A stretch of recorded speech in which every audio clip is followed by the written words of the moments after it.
మరొకసారి మనము దేవుని గ్రంథాన్ని ఆలోచించాము. సంఘం యొక్క నిర్మాణము అపోస్తలుల బోధ ప్రకారంగానే కట్టబడాలి. సంఘంలో మనుషులు అపోస్తలుల బోధన అనుసరించే తమ జీవితాలను కట్టుకోవాలి. తిమోతికి రాసిన మొదటి పత్రిక 6వ అధ్యాయము 3వ అధ్యాయం 15వ వచనంలో, తిమోతికి రాసిన మొదటి పత్రిక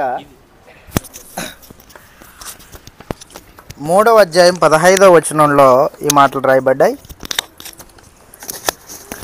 తిమోతికి రాసిన మొదటి పత్రిక 3వ అధ్యాయం 15వ వచనంలో, మాసిదోనియాకు వెళుతూ తిమోతిని ఎఫెసీ ప్రాంతంలో సువార్తికుడిగా ఉండమని చెప్పి వెళ్ళాడు. మరలా వస్తానని చెప్పాడు.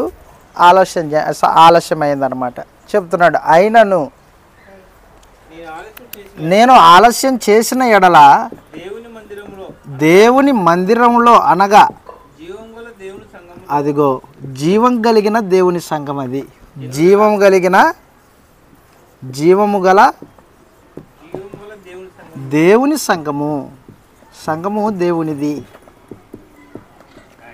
జీవం కలిగిన దేవుని సంఘములో జనులు ఎలా ప్రవర్తింపవలనో అది నీకు తెలుపబడవలనని ఉద్దేశించి ఈ సంగతులు రాస్తున్నాను అన్నాడు అన్నమాట. సంఘంలో జనులు ఎలా ప్రవర్తించాలో అది తేటగా తెలిసి ఉండాలి. ఉదాహరణకి పురుషుడు ఎలా ప్రవర్తించాలి, స్త్రీ ఎలా ప్రవర్తించాలి, పెళ్ళి అయిన స్త్రీ ఎలాగా తన కుటుంబంలో ప్రవర్తించాలి, సంఘంలో ప్రవర్తించాలి, కన్యకలు ఎలాగుండాలి, యవ్వన పురుషులు ఎలాగుండాలి, వృద్ధులు ఎలాగుండాలి, సంఘంలో సంఘ పెద్దలు ఎలాగుండాలి, పరిచారకులు డీకెన్స్ ఎలాగుండాలి అని వరుసనే తిమోతికి రాసిన మొదటి పత్రికలో తెలియజేసుకుంటూ వచ్చాడు అనమాట. ఆ ప్రకారంగా సంఘం కట్టబడాలి. పురుషులు సంశయము లేనివారై, అనుమానం లేనివారై, కోపం లేనివారై, పవిత్రమైన చేతులు కలిగి ప్రార్థన చేసేవారై ఉండాలి అన్నాడు. సంఘం యొక్క నడిపింపు పురుషుల యొక్క ఆధీనంలో ఉండాలి అని తెలియజేశాడు అన్నమాట. ఆ తర్వాత స్త్రీలు అనుకోగలిగిన వారై, స్వస్థబుద్ధి కలిగిన వారై, తమ భర్తలకు లోబడుచు, తమ పిల్లలను ప్రేమించుతూ, విరోధికి నిందించడానికి అవకాశం ఇవ్వకోకుండా పవిత్రమైన ప్రవర్తన కలిగి ఉండవలనని తెలియజేశాడు. తల్లిదండ్రులైన వారు పిల్లల్ని ప్రభు యొక్క శిక్షలోను బోధలోను పెంచాలని ఏర్పాట్లు చేశాడు. తల్లిదండ్రులు పిల్లలకి దైవ సందేశాన్ని నేర్పించాలి, భక్తి నేర్పించాలి. నీ విశ్వాసము నీ పిల్లలకి రావాలి. వాస్తవానికి తిమోతి యవనస్తుడా, మీ అవ్వ అయిన లోయలోను, మీ తల్లి అయినా మీ అవ్వ అయినా యూనికే, మీ తల్లి అయినా లోయి, విశ్వాసము నీ యందు సహా అది నివసించుచూ ఉన్నది అని చెప్పేశాడు అనమాట. విశ్వాసము పారంపర్యంగా వచ్చేది కాదు, కానీ అది విశ్వాసం అనేది వ్యాప్తి చెందాలన్నమాట. నీ తర్వాత నీ పిల్లలకి వ్యాప్తి చెందాల. మూఢ విశ్వాసం వ్యాప్తి చెందకూడదు. లేఖనానుసారమైన విశ్వాసము వ్యాప్తి చెందాలి. సంఘంలో జనులు ఎలా ప్రవర్తించాలో నువ్వు తెలుసుకోవాలి అని తిమోతికి రాసిన మొదటి పత్రిక యొక్క ఉద్దేశం అన్నమాట. అది ఉద్దేశం. మీరు ఇంటికి వెళ్ళిన తర్వాత పరీక్ష మీకు ఇది. ఇంటికి వెళ్ళిన తర్వాత తిమోతికి రాసిన మొదటి పత్రిక చదివి దాంట్లో ముందుగా సువార్తికుడు ఎలాగుండాలి, తర్వాత పురుషులు ఎలాగుండాలి, తర్వాత స్త్రీలు ఎలాగుండాలి, తర్వాత సంఘ పెద్దలు ఎలాగుండాలి, సంఘ పెద్దలు, తర్వాత సంఘ పరిచారకులు, సంఘ పరిచారకులు ఎలాగుండాలి, పరిచారకుల యొక్క భార్యలు ఎలాగుండాలి, పరిచారకుల భార్యలు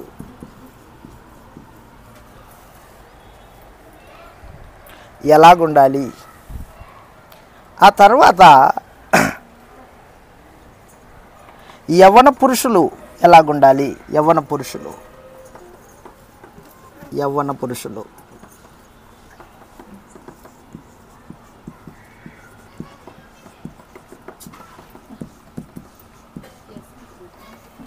యవ్వన స్త్రీలు ఎలాగుండాలి.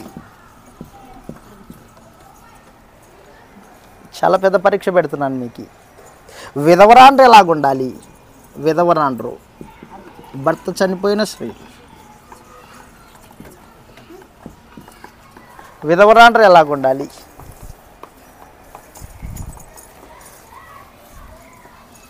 వృద్ధులు ఎలాగుండాలి అని తేటగా ఆ పత్రికలో తెలియజేశాడు అన్నమాట.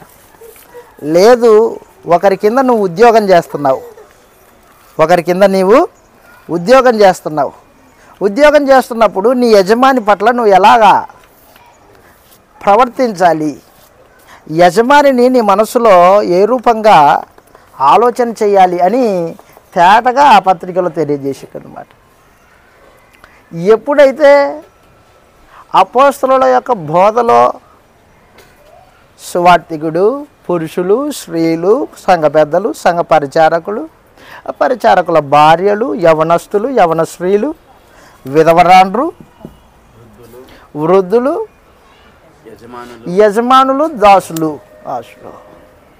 ఆ రూపంలో చెక్కపడడం అనేది సంఘం యొక్క నిర్మాణంలో భాగం అన్నమాట. భాగం అది. అనాదిలో దేవుడు సంఘం యొక్క నిర్మాణం కొరకు ఏం ఆలోచన చేశాడో అది తేటగా పరిశుద్ధాత్ముడు క్రొత్త నిబంధన పత్రికలలో రాయించాడు. పిల్లలు కూడా రైట్. పిల్లలు ఎలాగుండాలి, 6వ అధ్యాయంలో పిల్లలు తల్లిదండ్రులకు లోబడి ఉండాలి, గౌరవించాలి, సన్మానించాలి అని చెప్పేశాడు అన్నమాట. కాబట్టి సంఘం యొక్క నిర్మాణంలో దేవుడు అనాదిలోనే సంకల్పించుకున్నాడు. ఇలాగుంటూ ప్రాముఖ్యమైనది సంఘము ప్రాముఖ్యమైన పని కలిగి ఉంది. సంఘానికి ఒక ప్రాముఖ్యమైన పని ఏర్పాటు చేశాడు దేవుడు. సంఘము దేవుని మందిరం. ఆ మందిరంలో దేవుణ్ణి ఆరాధించాలి, ఆరాధన జరగాలి. ప్రాముఖ్యమైనది. వాస్తవానికి ఆరాధన లేకోకుండా అది సంఘమై ఉండదు. సంఘం యొక్క పనిలో మొట్టమొదటిది ఆరాధన. ఆరాధన ఎలా జరగాలి? ఆత్మతోనూ సత్యముతోనూ అని చెప్పేశాడు. ఆత్మతోనూ సత్యంతోనూ అంటే ఏంటో? ఆత్మతో అంటే నీ పూర్ణ హృదయంతో, నీ పూర్ణ హృదయంతో, నీ పూర్ణ ఆత్మతో పరిశుద్ధాత్మను కలిగి ఆరాధన చేయాలి. 2 సత్యముతోనూ అన్నాడు.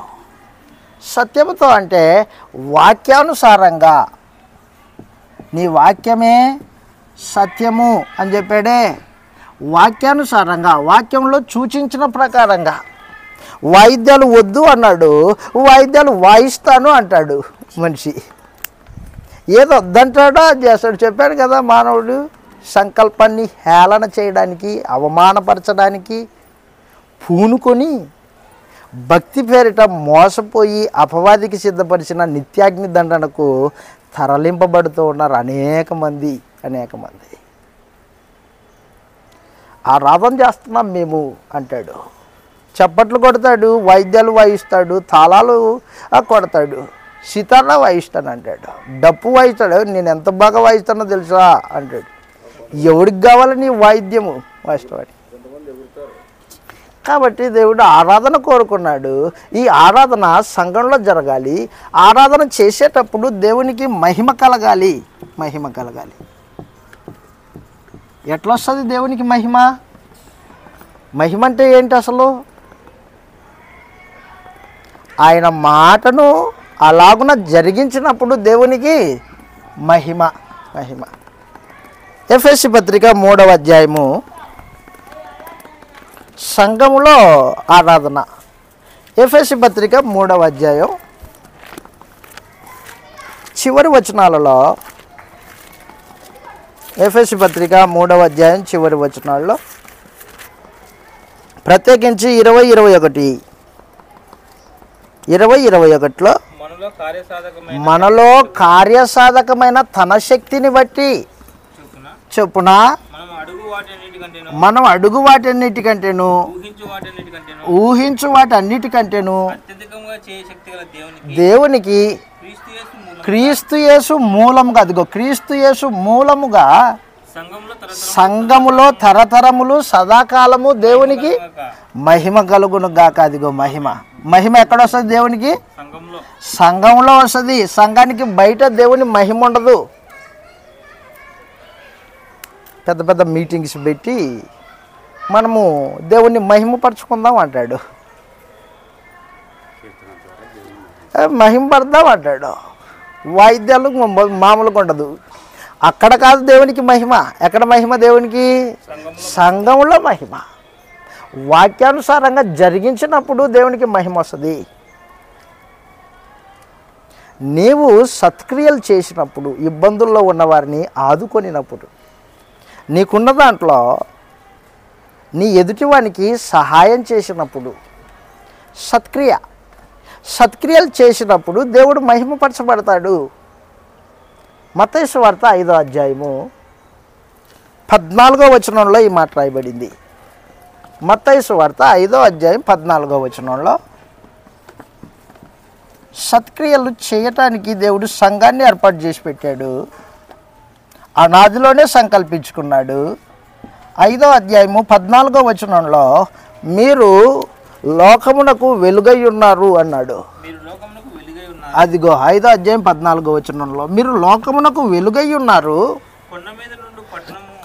మరుగై ఉండనేరదు కదా. మనుషులు దీపం వెలిగించి కొంచెం కింద కానీ మంచం కింద కానీ పెట్టరు, ఇంత నుండి వారికి అందరికీ వెలిగించుటకై దీపస్తంభం మీదనే పెట్టుదురు. అదిగో మీ సత్క్రియలు చూచి పరలోకమందున తండ్రిని మహిమపరుచున్నట్లు అది అనమాట. ఎప్పుడు వస్తుంది మహిమ దేవునికి? సత్క్రియలు చేసినప్పుడు. సత్క్రియలు అంటే విశ్వాసము ప్లస్ క్రియ. విశ్వాస సంబంధమైన క్రియ. విశ్వాసం లేని క్రియలు అవి పనికిరావు, సత్క్రియలు కదా అవి. ఉదాహరణకి మనం ఇక్కడికి ప్రార్థనకి కూడుకున్నాం కదా, బైబిల్ తరగతికి కూడుకున్నాం, సమాజంగా కూడుకున్నాం. మన మధ్యలో ఎవరు ఉంటారు ఇప్పుడు? దేవుడు ఉంటాడు, కృష్ణ ప్రభు ఉంటాడు, పరిశుద్ధాత్మ ఉంటాడు. ఆ ఆలోచన మనకుందా?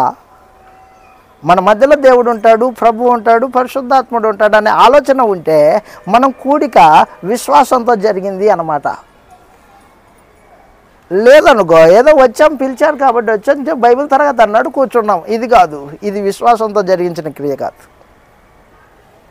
నేను సమాజంగా కూడుకుంటున్నప్పుడు దేవుడి దగ్గరికి వెళ్తున్నాను, కృష్ణ ప్రభుతో పాటు సహవాసం చేయడానికి వెళ్తున్నాను అనే భావన కలిగి బైబిల్ తరగతిలో ఆరాధన కార్యక్రమంలో వచ్చి కూర్చున్నప్పుడు విశ్వాస సంబంధమైన క్రియ అయి ఉంటుంది, సత్క్రియ అన్నమాట. అది అనాదిలోనే సంఘం యొక్క నిర్మాణంలో దానికి ఇచ్చిన పని ఏంటంటే ఆరాధన. దేవుడిని ఆరాధించాల ఆత్మతోనూ సత్యంతోనూ. అలాగే ఆయన మహింపరచడానికి ఉద్దేశించాడు, అలాగనే సత్క్రియలు జరిగించడానికి సంఘాన్ని ఉద్దేశించాడు అన్నమాట దేవుడు. ఎఫెసీ పత్రిక 2వ అధ్యాయం 10వ వచనంలో ఉదయం చదివాం వాక్య భాగం మనము. ఎఫెసీ పత్రిక 2వ అధ్యాయం 10వ వచనంలో మరియు వాటి యందు మనం నడుచుకొనవలనని ముందుగా సిద్ధపరిచిన సత్క్రియలు చేయుటకై క్రీస్తు యేసునందు సృజింపబడిన వారమై ఆయన చేసిన పని అయి ఉన్నాము అన్నాడు అనమాట. సంఘము దేవుని యొక్క నూతన సృష్టి. దేనికోసం చేశాడు ఈ నూతన సృష్టిని? క్రీస్తు నందు చేశాడు, సత్క్రియలు చేయడానికి చేశాడు. చదవండి అన్నమాట. ఎఫెసీ పత్రిక 2వ అధ్యాయం 10వ వచనంలో, మరియు వాటి యందు ఏంటివి? వాటి అంటే సత్క్రియలు. దేవుడు ముందుగా సిద్ధపరిచిన సత్క్రియలు చేయుటకై క్రీస్తు యేసునందు సృజింపబడిన వారమై ఆయన చేసిన పని అయి ఉన్నాము. కాబట్టి నూతన సృష్టి క్రీస్తునందు చేశాడు. దేనికోసం చేశాడంటే సత్క్రియలు చేయడానికి. సంఘము దేవుడిని ఆరాధన చేయాలి. ఆరాధన చేయడం అంటే 2 గంటల సేపు కూర్చొని వెళ్ళిపోయేది కాదు అది. ఆరాధన జీవితాంతం వరకు జరిగేది. అది నువ్వు సంఘంగా కూడినప్పుడు మాత్రమే దేవుని సన్నిధిలో లేవు. ఆరాధన అయిపోయిన తర్వాత ఇంటికి వెళ్తున్నావే, మిగతా 6 రోజులు ఉంటున్నావే, ఆ మధ్యలో కూడా దేవుడు నీతోనే ఉన్నాడు. దేవుని సన్నిధిలోనే ఉన్నాం మనం. ఆయనకి దాచిపెట్టుకుంటామా? మనం దాచిపెట్టుకోలేం. నా ఎడమను నా కుడిను నా ముందు నా వెనక ఆవరించి ఉన్నావు అనే భావన కీర్తనకారుడు వ్యక్తపరిచాడు కీర్తనలో. ఆ రీతిగా మనం ఉండాలి. వాస్తవానికి ఆరాధన క్రియల్ని జరిగించడం వలన దేవునికి మహిమ, వెలుగును ప్రకాశించడం వలన, ఇతరుల అక్కడలో పాల్పంపులు పొందడం వలన దేవుడు మహింపరచబడతాడు. సువార్తను ప్రకటించడంలో దేవుని మహింపరచబడతాడు. విశ్వాస సంబంధమైన క్రియలు, సత్క్రియలు జరిగించినప్పుడు దేవుడు మహింపరచబడతాడు. అదనమాట. దేవుణ్ణి ఆరాధించడం సంఘానికి ప్రాముఖ్యమైన ప్రథమమైన పని అయి ఉంది. ప్రథమ పని సత్క్రియలు చేయడము ఆరాధనలో భాగం. వాస్తవానికి అది. ఆ తర్వాత మనం ఆలోచన చేస్తున్నాము, సంఘము దేవుని మందిరము. ఆ మందిరంలో ఆత్మ సంబంధమైన బలులు అర్పించాలా. ఆ రోజున పూర్వకాలం సొలొమోను కట్టిన మందిరము, దాంట్లో మేకల యొక్క గొర్రెల యొక్క బలులు అర్పించారు. భౌతికమైన మందిరము, భౌతికమైన బలులు అవి. ఈ రోజున ఆత్మ సంబంధమైన మందిరము, ఆత్మ సంబంధమైన బలులు అర్పించడానికి ఏర్పాటు చేయబడింది. పేతురు గారు రాసిన మొదటి పత్రిక 2వ అధ్యాయం 4వ వచనంలో, పేతురు గారు రాసిన మొదటి పత్రిక 2వ అధ్యాయం 4వ వచనంలో ఈ మాట రాయబడింది. 4వ వచనంలో, మనుషుల చేత విసర్జింపబడినను దేవుని చేత ఏర్పరచబడినది అమూల్యము సజీవునకు రాయియగు ప్రభువునొద్దకు వచ్చిన వారమై. ఎక్కడికి వచ్చాము మనం ఇప్పుడు? సజీవమైన రాయి యొద్దకు వచ్చాము. ప్రభువునొద్దకు వచ్చిన వారమై యేసుక్రీస్తు ద్వారా దేవునికి అనుకూలమైనవి, ఇష్టపడేటివి, ఆయన కోరుకున్నవి, దేవునికి అనుకూలములకు ఆత్మ సంబంధమైన బలులు అర్పించడానికి పరిశుద్ధ యాజకులుగా ఉండునట్లు మీరును సజీవమైన రాళ్ళ వలె ఉండి ఆత్మ సంబంధమైన మందిరంగా కట్టబడి. ఎందుకు కట్టబడుతుంది మందిరం? అది ఆత్మ సంబంధమైన బలులు అర్పించడానికి, దేవునికి అనుకూలములను ఇష్టమునైన ఆత్మ సంబంధమైన బలులు అర్పించాలి మందిరంలో. మందిరానికి పని ఉంది. అనాదిలో సంకల్పించుకున్న మందిరము ఒక చూడడానికి ఉండడానికి కాదు, ఆయనకు సంకల్పించి పని చేయడానికి సంకల్పించాడు. ఆయనకి ఇష్టమైనవి ఆత్మ సంబంధమైన బలులు అర్పింపబడాలి మందిరంలో. ఏంటి ఆత్మ సంబంధమైన బలులు? మొట్టమొదటిది, నీ శరీరాన్ని సజీవ యాగముగా దేవునికి సమర్పించాలి. రోమపత్రిక 12:1లో, రోమపత్రిక 12వ అధ్యాయం 1వ వచనంలో, ఆత్మ సంబంధమైన బలులలో నీ శరీరము సజీవ యాగముగా సజీవ యాగముగా. యాగం అంటే బలి. సజీవ బలిగా నీ శరీరాన్ని అర్పించాలా. అంటే బతికున్నప్పుడే నీ శరీర అవయవాల్లో పాపం జరగకోకుండా కాపాడుకోవాలా. నీ కన్ను అపవిత్రం కాకోకుండా చూసుకోవాలా. నీ చేతులు, నీ కాళ్ళు, నీ అవయవాలు అపవిత్రం కాకోకుండా చూసుకోవాలి. అవి నీ కన్నులు మోహపు చూపు లేనివై ఉండాలి. వాస్తవానికి సజీవ యాగముగా శరీరమును సమర్పించడము దేవుని బలి అన్నమాట. అది ఆయన కోరుకున్నది. అది ఇశ్రాయేలు ఏం చేశారంటే పాపం చేయడము, గొర్రెపిల్లని తీసుకొని బలి ఇవ్వడం, రక్తం, పాపం చేయడము, బలి ఇవ్వడం, క్షమాపణ కోరుకోవడం అలవాటైపోయింది. అరే నేను ఎందుకు బలి అర్పిస్తున్నా, నేను ఎందుకు పాపం చేస్తున్నా, ఆ పాపం చేయకోకుండా మానుకుందాం అనే భావన వాళ్ళ హృదయాలు కలగల. పాపం చేయడము, బలి అర్పించడం అలవాటైపోయింది వాళ్ళకి. ఈ రోజున కొత్త నిబంధన యాజకులు దేవుని మందిరంలో పాపం చేయడం, బలి అర్పించడం ఉండదు. పాపం జరగకోకుండా వారి బుద్ధికి స్వస్థత కలగజేశాడు అనమాట యేసు ప్రభు రక్తం. బుద్ధికి స్వస్థత. ఎక్కడ పాపం పుడుతుంది? బుద్ధిలో పుడుతుంది. అక్కడే యేసు ప్రభు రక్తము పాపాన్ని తుంచేస్తుంది అన్నమాట. అది ఆ రీతిగా తమ జీవితాలని దిద్దుబాటు చేసుకోవడము సజీవ యాగముగా శరీరాన్ని సమర్పించడం అన్నమాట. ఆత్మ సంబంధమైన బలి. అంతేగాని ఆ రోజున వాళ్ళు ఇశ్రాయేల్ చేసినట్టు గొర్రెల్ని మేకల్ని బలిచ్చేది కాదు. రండిరా ఒక మేకను కొనుక్కొని కోసుకొని తిందాం, అది కాదు ఈ రోజున బలి. నీ శరీరాన్ని అదుపులో పెట్టుకోవాలా. ఆ అవయవాలని, దాంట్లో పుట్టే కోరికల్ని అణుసుకోవాలా. నీ కోరికలు అణుసుకోకుండా ఆరాధన కాదు. నీ అవయవాలు అదుపులో లేకోకుండా, హద్దుల్లో లేకుండా అది దానికి స్వేచ్ఛగా తిరగనిచ్చి ఆ 2 గంటల సేపు ఆరాధనని నువ్వు పాట పాడితే అది ఆరాధన కాదు. అనుకూలమైన ఆత్మ సంబంధమైన బలి కాదు. అది కాదు. మార్కు సువార్త 9వ అధ్యాయంలో యేసు ప్రభు ఏం చెప్పాడంటే సజీవ యాగముగా నీ శరీరాన్ని అర్పించాలి అని చెప్పినప్పుడు, మార్కు సువార్త 9వ అధ్యాయంలో నీ అవయవాలని కంట్రోల్ పెట్టుకో అన్నాడు. మార్కు సువార్త 9వ అధ్యాయంలో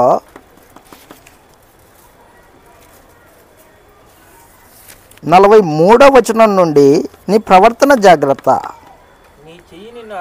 43వ వచనం నుంచి, అదిగో నీ శరీరంలో అవయవాలు, నీ చెయ్యి నిన్ను అభ్యంతరపరిచిన ఎడల, మార్కు సువార్త 9వ అధ్యాయము 43వ వచనంలో దాన్ని నరికేయి అన్నాడు.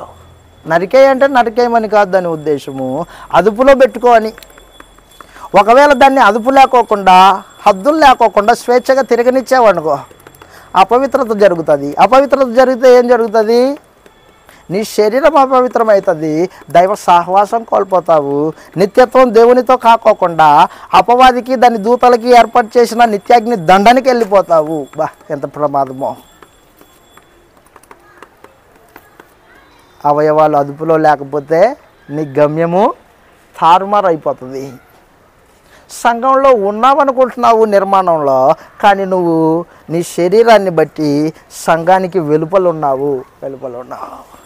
నీ అవయవాలని అదుపులో లేని దాన్ని బట్టి సంఘానికి బయట ఉన్నావు. నీవు సంఘంలో లేవు. పేరుంది, బతుకున్నావు అన్న పేరు, నీవు దాన్ని బట్టి సమాచారం. కాబట్టి దేవుడు మందిరంలో ఆత్మ సంబంధమైన బలులు ఏర్పాటు చేసి పెట్టాడు. అవయవాలు అదుపులో పెట్టుకోవాలా. ఒకప్పుడు ఈ అవయవాలు పాపానికి దాసోహమయ్యాయి, ఇప్పుడు నీతికి దాసోహం కావాలా. నీతి జరగాల దీంట్లో. నీతి వివాహానికి ముందు అది జారత్వము, వివాహం తర్వాత అది దాంపత్యము. నీతి అన్నమాట అది. వివాహానికి ముందు జరిగే తప్పుడు పని అది దుర్నీతి. వివాహం తర్వాత జరిగే భార్యాభర్తల బాంధవ్యము అది నీతి. దేవుడు ఏర్పాటు చేశాడు దాన్ని. ఒకప్పుడు అపవిత్రతకు దుర్నీతికి అప్పగించిన నీ అవయవాలు ఇప్పుడు నీతికి సాధనాలుగా. అదనమాట. ప్రేమించితే నీ భార్యని ప్రేమించి, జరిగించితే నీ పెదాల గుండా సత్యాన్ని జరిగించి, చేస్తే నీ ప్రవర్తన సత్య సంబంధమైన క్రియలు జరిగించి. అదనమాట. దుష్క్రియలు చేయకోకుండా తన చేతులు ముడుచుకుని వాడు ధన్యుడు అన్నాడు. ఈ చేతులతో దుష్క్రియలు జరగకూడదు. రోమపత్రిక 6వ అధ్యాయం. రోమపత్రిక 6వ అధ్యాయం. దేవుని మందిరంలో జనులు, ఆయన్ని ఆరాధించే యాజకులు ఆత్మ సంబంధమైన బలులు అర్పించాలా? బలులు అర్పించాలంటే ప్రాముఖ్యమైనది శరీర అవయవాలని అదుపులో పెట్టుకోవాలి. రోమపత్రిక 6వ అధ్యాయం ప్రత్యేకించి 12వ వచనం నుండి చదువుతాం. ఇలాగంటూ ఉన్నాడు, కాబట్టి అదనమాట, శరీర దురాశలకు లోబడినట్లుగా చావునకు లోనైన మీ శరీరమందు పాపమును ఏలనివ్వకుడి. అదిగో పాపం ఏలకూడదు ఇక మీదట. మరియు మీ అవయవములను దుర్నీతికి సాధనాలుగా పాపానికి అప్పగింపకండి. ఎంత బాగా చెప్పాడు చూడండి. పాపానికి మీ అవయవాలని అప్పగించొద్దు అన్నాడు. అయితే మృతులలో నుండి సజీవులం అనుకొని మిమ్మల్ని మీరే దేవునికి అప్పగించుకొనుడి. అదనమాట. నీతికి సాధనాలుగా దేవునికి అప్పగించుడి.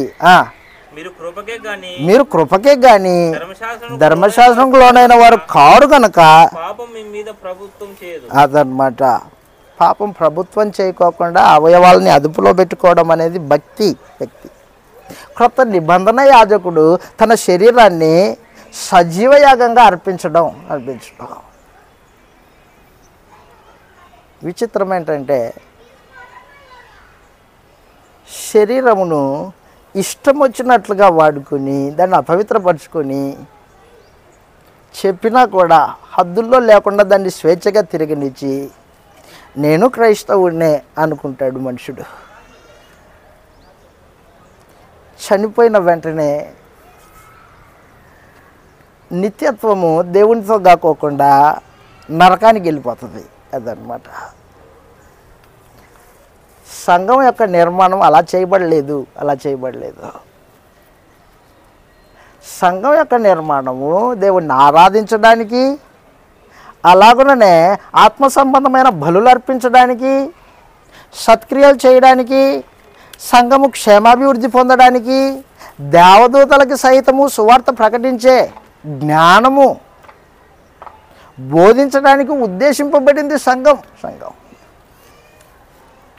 దేవదూతలు తొంగి చూస్తున్నాయట. ఓహో, దేవుడు అనాదిలో వీళ్ళ కోసమా ఎదురు చూసింది. సంఘాన్ని చూచి, సంఘం చేస్తున్న క్రియలు చూచి దేవదూతలు తొంగి చూస్తున్నాయంట. ఏమని? ఈ జనాంగం కోసమా దేవుడు కలలు కనింది అనాది నుండి. ఈ జనాంగం కోసమా ఆయన ఈ సృష్టిని చేసింది. ఈ జనాంగం కోసమా క్రీస్తు రక్తాన్ని అర్పించింది. ఈ జనాంగం కోసమా తన శక్తిని అంతా దానికోసము పణంగా పెట్టింది. ఈ జనాంగం కోసమా తన ఆత్మను ప్రదర్శించింది. అదనమాట. దేవదూతలు తొంగి చూడకూడదు. చూస్తున్నాడా మనల్ని నిజంగా దేవదూతలు? ఆ రీతిగా ప్రవర్తిస్తున్నావా? చివరిది, సంఘము సువార్త ప్రకటించాలా బాధ్యత. చెప్పాను కదా మీకు. ఇప్పుడు చెక్కుడు రాయి చెక్కుకున్నాడు. ఈ రాయి సజీవమైన రాయి, అంటే ఈ రాయి కదులుతుంది, ఈ రాయి మాట్లాడుతుంది, తనకు లాంటి మరొక రాయిని తయారు చేస్తుంది ఈ రాయి. ఈ రాయి సజీవమైన రాయి ప్రభు 12 రాళ్ళని తయారు చేశాడు. ఈ 12 రాళ్ళు ఆదిమ సంఘాన్ని తయారు చేశారు. ఆ తర్వాత నేటికి సంఘము వృద్ధి పొందుతూ ఉంది. నువ్వు సజీవమైన రాయివా? బతికున్నావా? నిజంగానే నువ్వు బతికున్న రాయి అయితే నీకు లాంటి మరొక రాయిని చెక్కాల్సిన అవసరం ఉందే? పనిచేయాలి కదూ. ఎక్కడ చెక్కాలి? మొదటిగా నీ ఇంట్లో చెక్కాలి. నీ విశ్వాసము, నీ ప్రవర్తన, నీ భక్తి ఎక్కడ? నీ ఇంటిలో మొదటిగా, బయట కాదు సుమా. మనుషులు ఏంటంటే నేను యేసుప్రభుని నమ్మాను బయటికి వెళ్తాను అంటాడు. మంచిదే బయటికి వెళ్ళాలా, ఇప్పుడు కాదు, మొదటిగా ఇల్లు చక్కదిద్దుకో. నీకు లాంటి సజీవమైన రాయి నీ ఇంట్లో చెక్కబడాలా, నీ భార్య, ఆ తర్వాత నీ పిల్లలు, ఆ తర్వాత నీ పక్కింటి వాళ్ళు, నీ కుటుంబాన్ని చూచి, ఆ తర్వాత వీధి, ఆ తర్వాత పట్టణం, పల్లె. అది కదా దేవుడి సంకల్పం. అలా కాదంట మనుషుడు. వేసుకుంటాడు, బ్యాగ్ వేసుకుంటాడు, తెల్లని వస్త్రాలు, పైన తెల్ల అంగి, కింద తెల్ల పాయింట్, చేతిలో బాటిలు, ఏంటంటే సువార్త అంటాడు. భార్య ఏమో విగ్రహారాధికురాళ్ళు, ఆమెకు మారు మనుషులు లేదు, ఆమెకు చెప్పడు. బయటికి వెళ్ళి మారుస్తాడంట మనుషుడు. అలా సంకల్పించలేదు దేవుడు. నీ భక్తి, నీ విశ్వాసము, నీ క్రియ, నీ ప్రవర్తన, నీ క్షమాబుద్ధి, నీ స్వభావము, నీ మారు మనసు మొదటగా నీ ఇంటి వాళ్ళకి ప్రకాశించాలి. అది ఇంటి వాళ్ళకి ప్రకాశించాలి. అందుకే చెప్పాడు, ఒకడు దీపం వెలిగించి మంచం కిందనైనను కొంచెం కిందనైనా పెట్టాడు. ఎక్కడ పెడతాడు? దీపస్తంభం మీద పెడతాడు. ఇంటిల్లి పాతికి వెలిగిస్తూనే ఉంటుంది అన్నమాట అది. కాబట్టి నువ్వు భర్తవా అయితే నీ భార్యని చెక్కుడు రాయిగా చెక్కవలసిన అవసరం ఉంది. ఆమె స్వభావాన్ని చెక్కాలి, క్రీస్తు ప్రభులాగా మార్చుకోవాలి. మార్చుకోవాలంటే కొట్టి మార్చుకునేది కాదు, లేదా బలవంతంగా మార్చుకునేది కాదు, అది ప్రేమ చూపించి మార్చుకునేది. ఎవడు కొట్టి దేన్ని సంపాదించుకోలేడు, గొడవతో ఏమీ సంపాదించుకోలేడు ఎవరును. ప్రేమతో చెప్పుకోవడం వలననే సంపాదించుకుంటాడు ఏదైనా. కానీ మనమేం చేస్తామంటే అది కాదు, కొట్టి దెబ్బలేసైనా లొంగ తీసుకోవాలనుకుంటాడు మనుషుడు. అది లొంగ తీసుకోవడం కాదు, బలత్కారంగా చేస్తుంది, బలత్కారంగా చేస్తుంది, ఇష్టపూర్వకంగా చేయదు. అది సేవ కాదు, అప్పుడు సేవ కాదు అది. కాబట్టి దయతో గుర్తుపెట్టుకో, పరమందున దేవుడు అనాదిలో సంఘం యొక్క నిర్మాణాన్ని ముందుగానే సంకల్పించాడు. సంకల్పించి దానికి ఒక క్రమాన్ని ఏర్పాటు చేసి పెట్టి, ఆ క్రమంలోనే సంఘం కట్టబడాలని, ఆ మందిరంలో తాను నివాసం ఉండాలని కోరుకున్నాడు. ఆ మందిరంలో ఆత్మ సంబంధమైన బలులు జరగాలని కోరుకున్నాడు, సత్క్రియలు జరిగించాలని కోరుకున్నాడు, సజీవ యాగంగా శరీరాలని సమర్పించే వారిగా వారు నిలిచి ఉండాలని కోరుకున్నాడు. క్రీస్తు లాంటి మనుషులు అదనమాట. క్రీస్తు సారూప్యంలోకి మనుషులే సంఘం ఎంత ఎదగాల. అంతేగాని నీ ఇష్టము, నా ఇష్టము, మన సొంత ఇష్టాలు సంఘంలో పనికిరావు. వాక్యము ఒకటి చెబితే సంఘంలో ఇంకో విధంగా జరుగుతూ ఉందంటే అది సంఘం కాదు, సంఘం కాదు. మనమేమనుకుంటామంటే, చూసావా విడిపోయారు, చెడిపోయారు అంటాడు. గ్రంథం ఏమంటుందంటే, అపోస్తలుల బోధకు విరోధంగా అక్కడ కార్యక్రమాలు జరుగుతూ ఉంటే వారితో కలిసి ఉండొద్దు, పక్కకు వచ్చేసాయి అని చెప్పేసింది. పక్కకు వచ్చేసి సహవాసం చేయొద్దు అన్నాడు. దిద్దడానికి ప్రయత్నం చేయి, కాలేదా పక్కకు వచ్చేసి అదనమాట. కాబట్టి దయచేసి గుర్తుపెట్టుకో, ఈ సంఘము యేసు ప్రభు రెండవసారి ప్రత్యక్షమైనప్పుడు ఈ సంఘము పరలోకానికి తీసుకెళ్ళబడుతుంది. భూమి మీద ఉన్న సంఘము పరలోకంలో దేవునితో పాటు నిత్యము ఉంటుంది అన్నమాట, నిత్యము ఉంటుంది. దాని కొరకు సంఘాన్ని ఏర్పాటు చేసేట్టు సంకల్పించుకున్నాడు ఆయన. ముగించుకుంటున్నాం మనం ఈ సమయంలో. కాబట్టి సంఘమును గురించి నీకున్న ఆలోచన భౌతికమైనది అయితే మానుకో, ఆత్మ సంబంధమైన విధానం అయితే ఆలోచించి. దేవుడు సంఘాన్ని అనాదిలోనే సంకల్పించాడు, దాని కొరకే సమస్తాన్ని జరిగించాడు. మరలా అంటున్నా, క్రీస్తు కంటే ఎక్కువగా సంఘాన్ని ప్రేమించాడు దేవుడు, సంఘాన్ని ప్రేమించాడు. తన సొంత కుమారుణ్ణి ఇవ్వడానికి వెనుతీయలేదు సంఘం కోసం ఆయన. అది ఆ తర్వాత మనము సంఘం అంటే ఏంటో, సంఘం యొక్క నిర్మాణం అంటే ఏంటో, ఆ నిర్మాణంలో సంఘం ఎలాగుండాలో అవన్నీ కార్యక్రమాలు ఆలోచన చేశాం. నువ్వు సంఘంలో సభ్యుడివేనా, నిజంగా చెక్కబడిన రాయివేనా అనేది ప్రశ్న. ఇలా చెక్కబడిన రాళ్ళు ఎన్ని కట్టాం మనం ఈ రోజున సంఘంలో? ఒకటన్నా కట్టామా? కట్టకపోతే మరి క్రైస్తవులమని చెప్పుకోవడంలో అది అబద్ధమై ఉంటుంది. విచిత్రం ఏంటంటే బైబిల్ సంబంధులం అని చెప్పుకుంటూ బైబిల్ని ఎరుగకపోవడం అన్నమాట. అది మేము బైబిల్ సంబంధులం అండి అని చెప్పుకుంటాం, కానీ దాంట్లో ఏముందో తెలియదు, దేవుని సంకల్పం ఏమయ్యిందో తెలియదు. ఆ రీతిగా మనం ఉండకూడదని దేవుని సంకల్పాన్ని ఎరిగి ఆ సంకల్పమైన సంఘమును గురించి తేటగా ఆలోచన చేసి చెక్కుడు రాయికి తగినట్టుగా, ప్రభు అయిన యేసుకు తగినట్టుగా మన జీవితాలని, మన ప్రవర్తనని, మన జీవిత విధానాన్ని, జీవన శైలిని దిద్దుకొని దేవుని మందిరంగా కట్టబడడానికి తీర్మానం చేసుకున్న వాళ్ళని ప్రేమతో మనవి చేస్తూ ఈ మాటలు మేము ఇంతటితో ముగించేస్తున్నా. అందరికీ వందనాలు. ప్రార్థన చేద్దాం. కరుణా సంపన్నుడు వగు మా ప్రియ తండ్రి, పరిశుద్ధుడైన మా దేవ, మహాప్రేమ కలిగిన తండ్రి, మీకు స్తోత్రములు. మీ కృపను బట్టి నాయన క్రీస్తు యేసునందు విశ్వాసముంచుట చేత మమ్మల్ని రక్షించడం మీ దయాపూర్వక సంకల్పమైంది. మీకు స్తోత్రములు తండ్రి. క్రీస్తు ద్వారా మీకు కుమారులుగా స్వీకరింపబడి మీ ఎదుట పరిశుద్ధులమును నిర్దోషులనై ఉండవలనని సంకల్పించారు. మీకు స్తోత్రములు తండ్రి. నాయన ఆనాదిలోనే సంఘమును గూర్చి మీరు ఆలోచన చేసి సమస్తమును ముందుగానే సిద్ధపరచుకొని భూమిని, భూమిలో ఉన్న సమస్తాన్ని సృజించి మీ పోలిక, మీ స్వరూపంలో మానవ జాతులను సృజించినందుకు మీకు స్తోత్రములు తండ్రి. మీకు విరోధులమై మీకు పాపం చేసి నాయన శత్రువులుగా బ్రతుకుతున్నప్పుడు సైతం మమ్మల్ని ప్రేమించి మా కొరకు మా ప్రభు యేసుని శరీరధారిగా పంపించి ఆయన యొక్క రక్తం చేత పాప ప్రాయశ్చిత్తం పెట్టారు. మీకు స్తోత్రములు తండ్రి. ఎందరైతే మా ప్రభువును రాజుగా అంగీకరించిరో వారికి అందరికీ మీ కుమారులయ్యే ధన్యతను దయచేశారు. మీకు స్తోత్రములు నాయన. మీ రాజ్యము సంఘమై ఉండగా నాయన సంఘము లోకంలో నుండి వేరు చేయబడింది మీ మందిరంగా ఉండడానికి, మీ కుటుంబంగా ఉండడానికి, మీ ఎదుట పరిశుద్ధులు నిర్దోషులుగా ఉండడానికి,